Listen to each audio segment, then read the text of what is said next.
新竹地检署甲工研院有新竹科学园区合作，打造早期预警中心，要建立同步的机制。未来只要第一时间发现可疑的案件，检方就会随去追查，希望会当安尼来加强打击诈骗。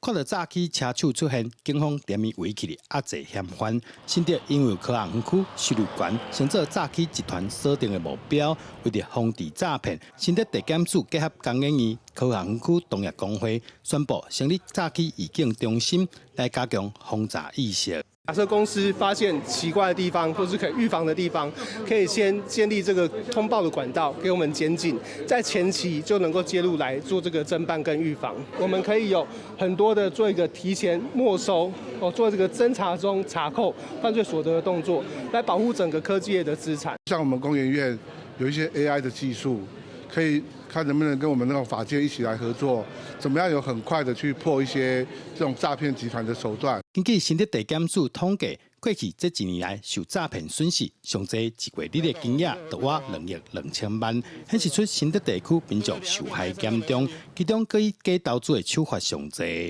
科技业其实蛮多年轻人是想要提早退休这件事情，所以在投资大片在新竹市发生的比例是非常高，可能高达30%到40%的情况。去采购一些这个软体，